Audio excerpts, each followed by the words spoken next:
Well, we've had the first track action of 2025 officially as the Sepang Shakedown took place over the weekend.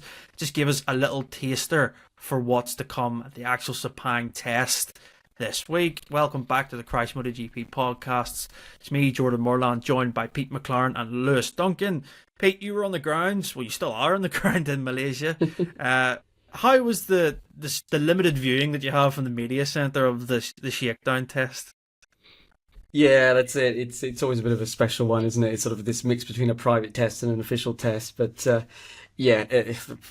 not official timing, obviously restricted sort of access. So no going in pit lane, which for testing is sort of a major thing as far as seeing exactly what the bikes and riders are running and using. But anyway, all that aside, it's always good to see MotoGP bikes on track, and it's sort of a nice gradual introduction to the season and ahead of the main official test when everybody's on track and it all suddenly gets serious, doesn't it? But usually, obviously, last year we had Pedro Costa. He was the focal point as a rookie at this test. This year, 3 rookies. Chantra missed day 1, obviously, but Ogura impressed a lot of people, I think, and Aldeguer was also had a decent start. So everything's set up to see how they're going to fare when they actually have to face everybody from Wednesday onwards, Wednesday, Thursday and Friday. Yeah, Lewis, it's a literal shakedown. It's to shake the bikes down and get them working properly after the winter. Not much to read into, and like I say, it's limited viewing, isn't it, for everyone, because unless you're there like Pete, and even then you're still getting limited access to like even race runs, lap times. It's just a little sort of thing for the teams, really. It's not really for everyone else, is it? Yeah, it always goes back to that thing of, people like, oh, they should broadcast pre-season testing live. We want to see all the testing. Trust me, no, you don't. You don't want to sit 8 hours of watching bikes go around in a circle and not know what it is you're watching. Because, the shakedown is... It's largely shakedowns just running in systems. It's changed a little bit over the past kind of few years when they started letting test riders do it and concession riders as well. So for the likes of Yamaha, it's, and Honda, they've been able to do a bit of meaningful testing. Yamaha mainly, they came for the last day, I think, after the launch with the race riders. So that it's good for them, but there's obviously the element of tires. There is a limit on tires that you can use for testing throughout the year, so it's there's nothing really to be learned from it. Track conditions are always play a factor. You don't know what fuel loads people are running, you don't know tires, you don't know bike specs really. It's not so much a non-event, but it is as basic as testing gets. Yeah, and like you both said, it's just really all about that first touch of 25 that they all get. And if you're interested, well, I've got the day results here. Well, Pol Espargaro was fastest on day 1 for KTM. Alex Rins was fastest on day 2 for Yamaha, and Fabio Quartararo was fastest on day 3. So, Pete, I suppose Yamaha are going to be like, well, at least with top things, but the lap times are still way off from what we've seen from the Malaysian Grand Prix, for example. I mean, the lap record's a 156. They were only in the 157, so it just kind of gives an indicator of where we are, doesn't it?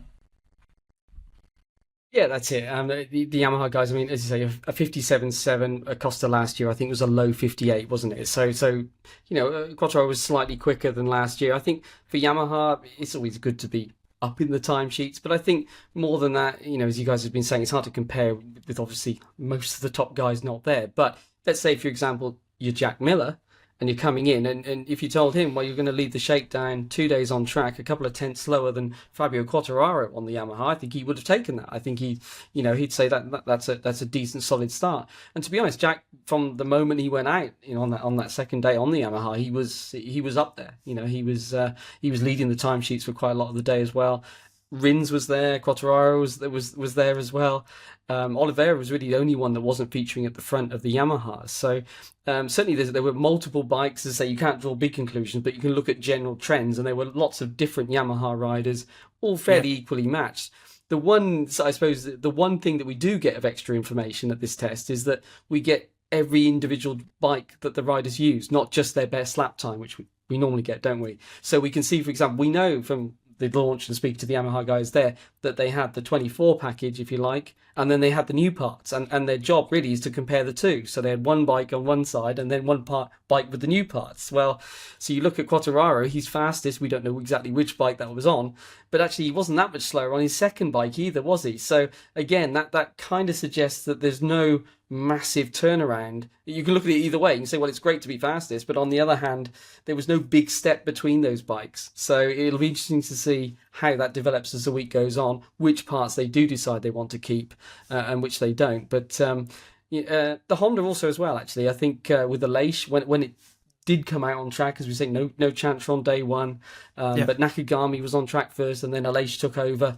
That showed decent speed as well, as far as just being quite quickly up there in those leading lap times, which is always a good sign when a bike goes on track and is sort of at least with fast among the other guys that are there. So we now wait for obviously the European bikes and everything else. But I suppose the easy headline is 2 Japanese bikes at the top of the MotoGP standings. Who would have imagined that? But there we are. I mean, KTM, of course, as we say, were the fastest at the Shakedown last year.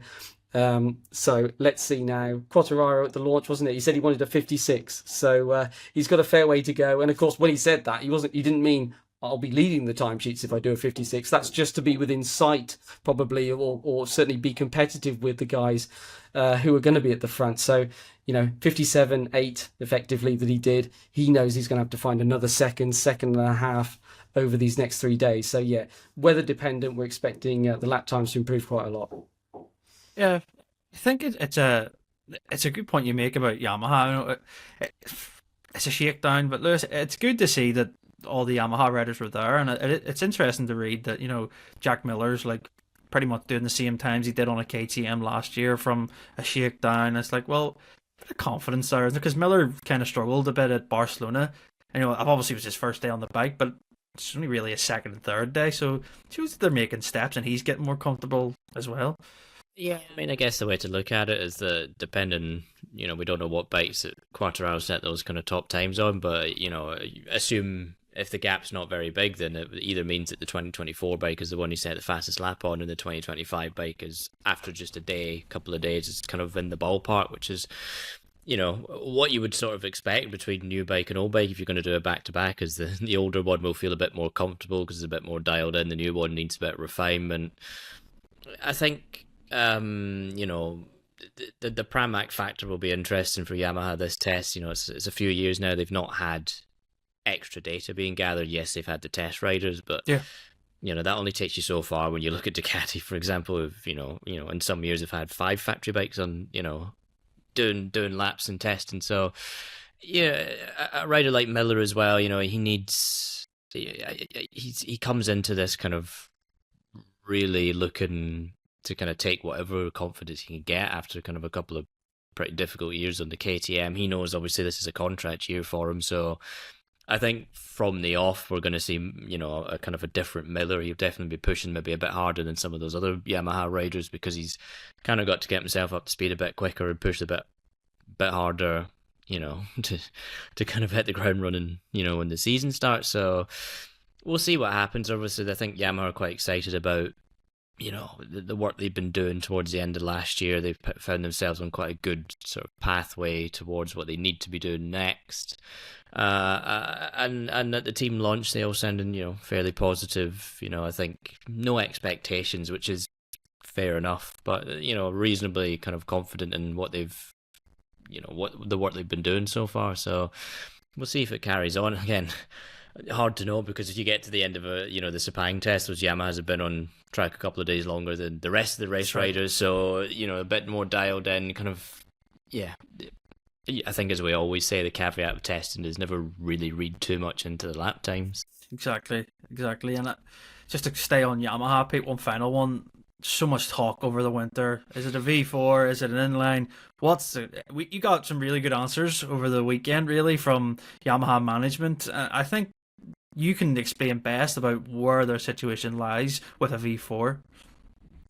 Yeah, that's right. So we heard, obviously, that they've announced they're developing it, so we want to know when it's going to be on the racetrack, don't we? And yeah, this was a potential date, I suppose, that we were all thinking perhaps it could be at this test.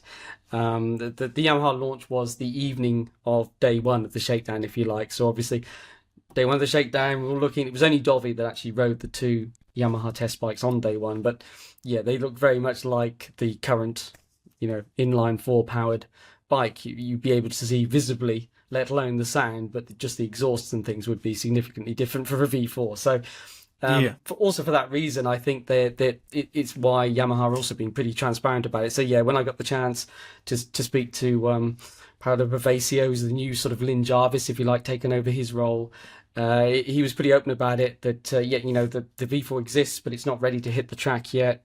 It could do a wild card this year, but really he made clear their focus is on, and really you could see this from what the test riders were using, obviously, is on developing this inline current bike for this season.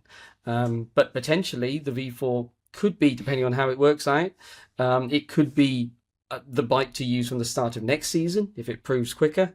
And then, of course, you've got the 850 era starting the season after. So we could be looking at 3 seasons with 3 different Yamaha bikes, very different bikes. For the start of each year. So yeah, that's sort of the present situation. There's no exact date. We don't know when the V4 will be on track still. They were sort of not willing to sort of speculate on when that might be, other than to say that Augusto Fernandez, the plan is for him to do all 6 wild cards, 6 being the maximum that you can do, isn't it? Under the concessions even. So he will do all of those, and yeah, potentially 1 or 2 of them, who knows, might be on the V4. But as things stand now, all the effort is on the inline, and they wanted to underline that. They haven't kind of taken away some of the development from the inline to put onto this V4 project. They wanted to make clear that these are 2 parallel projects, twins as he calls them, like having 2 babies, and they're both happening at the same time, kind of thing. But yeah, no V4, basically, to sum it up, Jordan, for what you're saying there. No V4 at Sepang, and we'll all wait to see when it will appear. Yeah, I like the comment from Fabio Quartararo over the launch weekend. He's like, well, the inline 4 still works. He's like, the V4 doesn't solve everything because look at Honda, he kind of said. And I was like, well, that's a great point, isn't it? Because like Honda are pretty much rock bottom, and they're trying to get out of the rut. And let's suppose we could look at tying in the launch and everything with Honda. I mean, they've got a good test team. It's got a new look for 25 with the LCR, or the LCR Castrol thing. I think it's going to continue, but Castrol came on board with the factory team. They're in HRC red, white, and blue. I think it looks good. Is it going to signify a new era, or what do you think for 2025 with Honda? Because you obviously spoke to both riders on Saturday. Yeah, I think this does feel kind of like they've turned the page a bit. I think, last year there was kind of a bit of this sort of hangover from, Marquez leaving and that type of thing. And I think, and that was kind of reflecting the quite lackluster sort of Repsol livery we had last year. It very much felt like a manufacturer that was kind of at its lowest point and wasn't really sure about where it was going. I think the new look kind of has brought about, it seems to have kind of brought about kind of a fresh kind of approach from them. They've got the new title sponsor. They've got, both riders, Marini and Mir, were generally quite optimistic about kind of what's coming this year. I asked both of them. I asked Mir, Marini. Where's this confidence coming from? Why do you think that Honda can make a step from last year? And he's like, well, we've got all these engineers coming in. We've got Albessiano.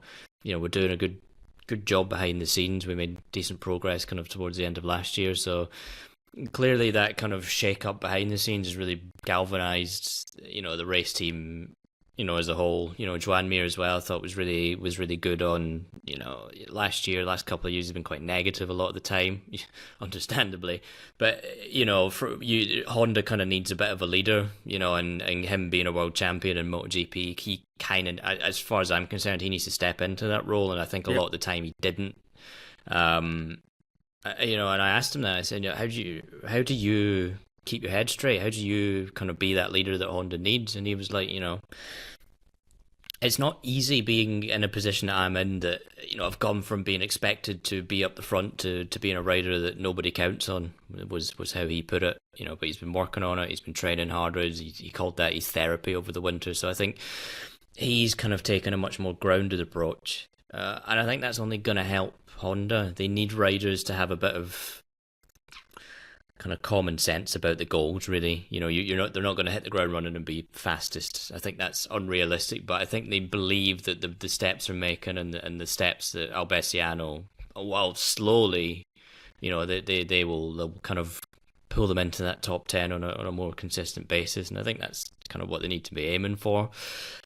I'm surprised that they didn't have the race riders on track during the shakedown. I know they had the launch in Jakarta. Yeah. I can only assume that means they've got quite a busy private testing schedule sort of lined up for the rest of the year, and Honda was one of the more aggressive ones with that last year, so I guess that's the way they're going to go. Like you say, they beefed up the test team. Nakagami, moved over from the race team. He'll kind of help that communication flow between the Japanese and the race team, which is something they've kind of been missing. Of course, Aleix as well is a great proven race winner, comes off an Aprilia, is race fit as well, so he can come out there and really kind of put the bike through its paces, which seems like he's done that already. The shakedown, his job's done. He was already on the plane home after his job, so he's not sticking around for that test. So, which I think is interesting.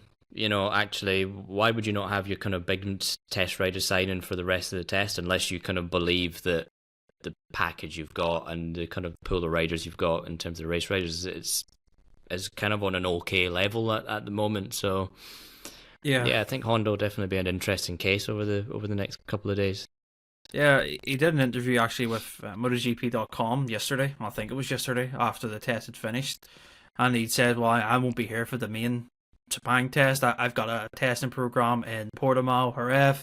So he says he's going to be busy over the next few weeks, which, as you kind of hinted, Lewis, it's a good thing, I think, if they're able to send a rider here and there, and I think that shows the commitment they have to the project. And yeah, I totally agree with what you said in the questions that you asked the riders on Saturday. I thought they were quite good to get an actual sort of insight into where their headspace is at, because as you said, Joan Mir kind of just looks so flat and just constantly annoyed last year, but he was kind of given the rallying call almost from Santi Hernandez, trying to tell to him that this is actually, I think it's going to be quite good this year. I think we can improve. So yeah, let's see what happens. I think, yeah, Honda can't get any worse, put it that way. I think that there's optimism there, and yeah, we'll just have to wait and see what they do on track and testing in the first few rounds. KTM, I suppose, Lewis, we can kind of talk about that as well. We were there at the debrief last week after their launch. Pit Barrer had a lot to say about the off-track stuff, but the riders, I thought, were pretty much all in the same camp. They kind of said that the off-season stuff with the finances didn't really affect them. I don't know if they're just maybe saying that because they're just saying it, but they all seem pretty chilled out and relaxed, didn't they all? Yeah, I mean, I guess you can't really be anything but, you can't be hitting the panic button publicly anyway when in this situation, where it is still an uncertain time for KTM. There's still the 25th of February is when we've got this kind of vote on their restructuring plan from the creditors, and while there is cautious optimism within the KTM camp, there has been reports that some of the creditors and some of the banks aren't super keen on the deal that's being offered to them. So KTM's future still isn't in its own hands yet. So that and whatever the decision is, if it's a negative decision, that's happening a couple of days before the season starts in Thailand. So there is a big kind of winter coming up, but all the riders were very, like you say, very positive. Maverick was very complimentary of the bike. He says he's got a bike to fight now. I think Bastianini's comments were the ones, if I was KTM, I would take real heart in, because he was, I think a lot of people can kind of lean in on Bastianini to be like, well, you come from the Ducati, the most dominant Ducati ever. What can you bring to the KTM? And he's like, look, this bike has some really, really surprising strong points. It has to remain a KTM. It can't just be a clone of the Ducati. And, we've seen other bikes kind of visually kind of seem to be going in that direction right now. So I think KTM can take a lot of solace from that they clearly have got a pretty good base package. Yeah. Let's see the work they've been able to do over the winter. I think the fact we've seen Danny Pedrosa on track already kind of has brushed away some of those rumours that maybe he's not going to be around any longer, which is good. I think Danny's been a real kind of positive influence in the KTM camp for a number of years since he became a test rider, and I think especially now will be even more important. So yeah, KTM were pretty convinced about the base of their bike coming into the testing period this year. So let's see. It looked, to be fair, at the various points we saw it last year, the Misano test and that Misano race as well, and the Barcelona test. It looked like a good package. Like the riders were generally quite complimentary of it at the time as well. So yeah, let's see. I think KTM, they are technically the second best manufacturer on the grid right now. They had the second best bike last year if you look at the points and the standards. So they in theory they should be coming into a much stronger kind of position anyway. So yeah, let's see. Yeah, I think it was interesting and quite refreshing from the riders to hear their take on things. They weren't really allowed to speak about obviously all the financial stuff, but I got the sense when you seen the photo of all four of them, it's like, geez, that's a good lineup, having like Acosta, Binder, Vinales, and Bastianini, isn't it? Yeah, and I obviously asked Pit Byro, how do you keep these guys motivated through a time like this? And he was like, look, these guys are more motivated than you can even possibly imagine, which again is another good thing. Your riders are the public face of a company, and if they are kind of taking the lead on that, that's going to kind of galvanize the whole team behind them. And I think that's interesting because KTM hasn't been in a negative situation like this before. There's always kind of been this belief that we're KTM, we've won championships and everything, it'll work out here. Now they're in a situation where it may well not work out, and the fact they've been able to kind of instill that, there's a real sense of company pride at KTM, and yeah.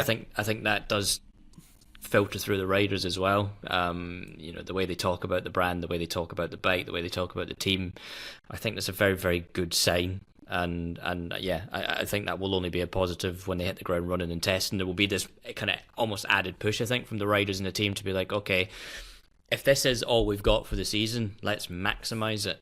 But, let's hit the ground with very positive intentions and let's take it from there. Yeah, Pete, we've seen some photos from the weekend. You tried to get some from pit lane and up in the media centre. The bike does look different. Certain versions of it, I mean, noticeable on the rear. It looks like there's a Ducati, almost like mass dumper sort of like copy system put in there to try and maybe help with their rear tire struggles, but it's hard to know, isn't it? You don't know with these tests what they're actually running, but it didn't look like KTM had struggled in certainly bringing new parts. There's plenty of new things for Paul Espargaro and Danny Pedrosa out there. There was, yeah. I had an interview with Akiayo a few hours ago, and he actually said similar to what you guys have just said, which is, let's remember we are the second, we're the newest manufacturer, as he put it, to have joined. And we've been second for the past 2 years, so there are positives to it. He was making the point. Well, first of all, yes, he said they exceeded their winter development plan as far as new parts. So he wanted to emphasise. Obviously, I was asking, with everything that's going on, development is a big question mark. And he said they've exceeded. They've got even more than they were expecting. Loads of things to test. He said he actually used the word hectic. He said for the Shakedown because of all the things that they're trying to test. You quite rightly mentioned, Jordan. The obvious one is that great big salad box on the back, and they moved the exhaust to one side to make room for it.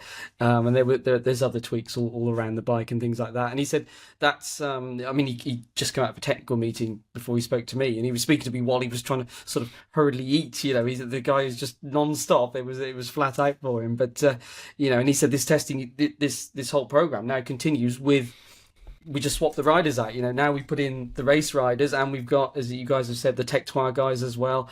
They come in as well, and to see what they think of all these new parts. But he also made the point that it's because I said, well, what do you need? What do you need to take this final step? And he said, look, it's not just about the technical parts and the new, it's about the efficiency of making everything, optimizing everything, making the maximum of everything, not just on the bike, but the communication. It's all those little things as well. So that's sort of how he sees it. And he's really.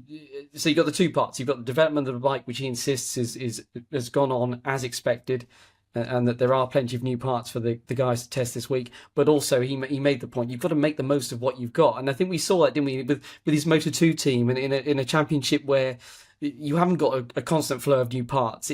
They've consistently made the most of the parts that really everybody's got, isn't it? And that, I think, that kind of thinking, maybe not saying, let's change something, we need a new part. Hang on, right, how do we work with what we've got better? He also made the point with having 4 such experienced riders.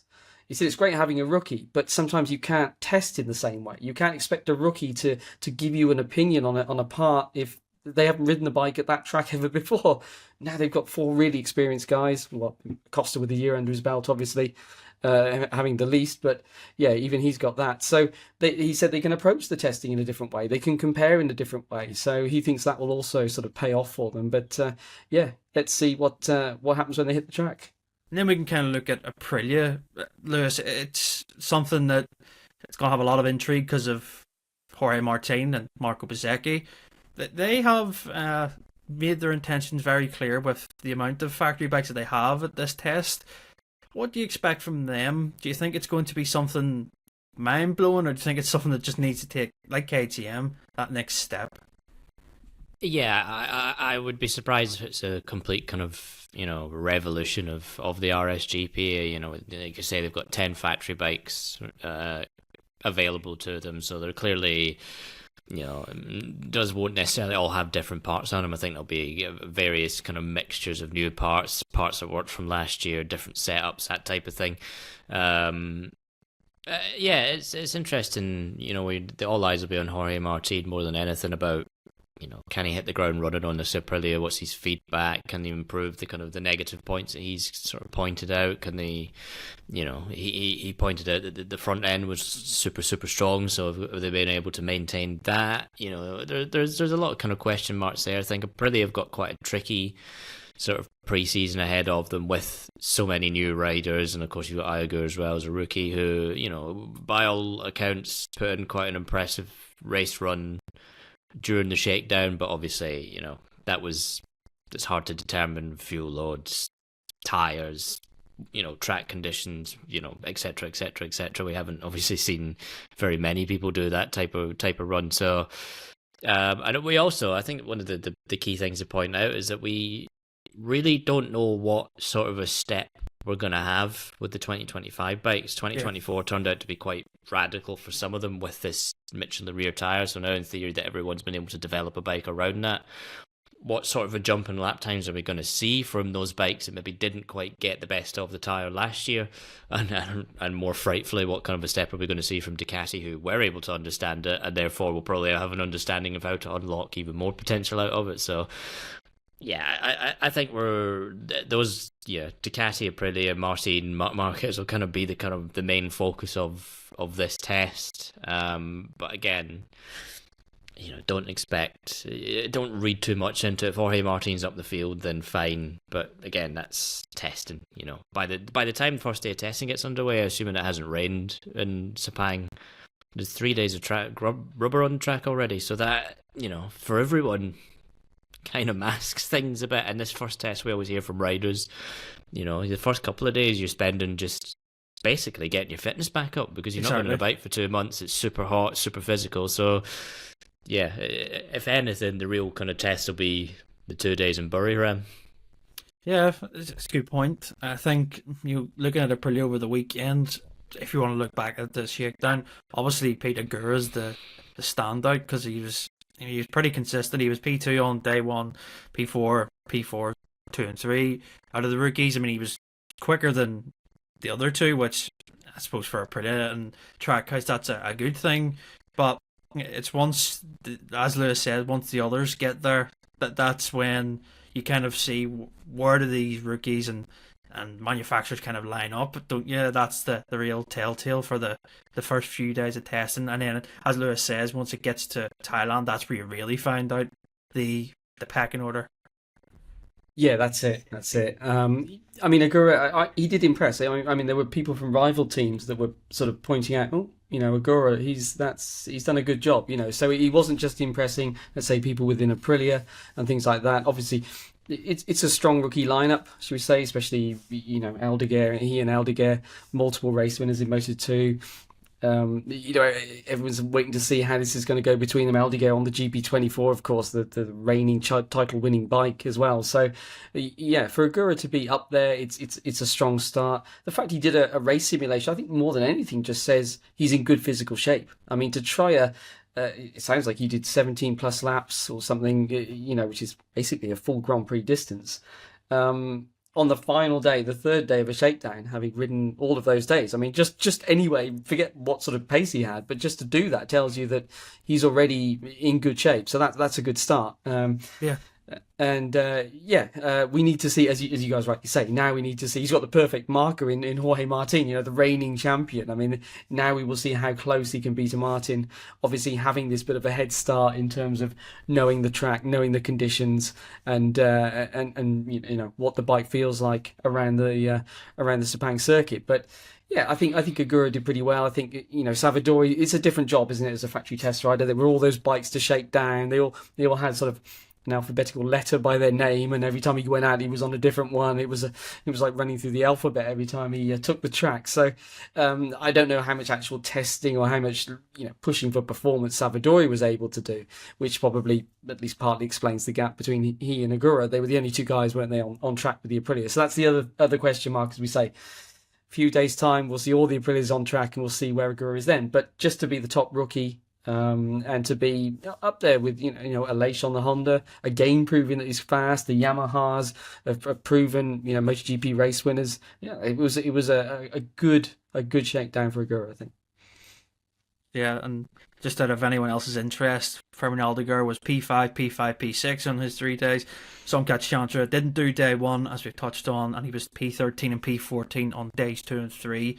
Make of that what you will. Like I say, it's a shakedown test. It's rookies after the winter getting back into the absolute minefield that is MotoGP. I wouldn't want to be a rookie in MotoGP. It seems like it's very stressful. So yeah, I think once they get another few days, it'll just start feeling like normal for them. But yeah, I imagine that first lap or two after the winter break, I would have probably woke you up no problem. So it would have.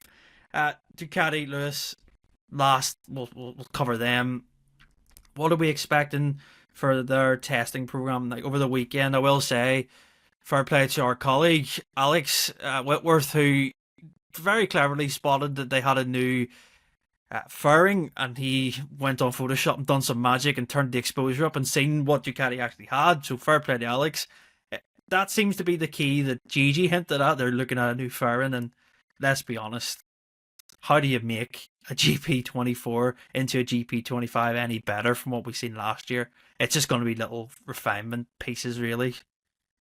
I think so, but Gigi always has a thing up his sleeve, and I would have thought it'll be Buriram when we see any kind of radical change to the fairing. That's kind of what we've seen in the past. It's sort of that final test is when Gigi rolls out something, because by that point it's too late for the teams to go back and think, we need to quickly put some, not that there's obviously very much time between this test and Buriram. There is only a week between them, which is even more of a nightmare for the manufacturers, really. But there will be obviously a lot of focus on that Ducati garage to see what they've done, how they've taken a step forward. As Pete mentioned in a previous podcast, we know this new chassis that they tried was something that was a positive step already, so assume you throw that onto the current the package that they've had, and then just bits of refining.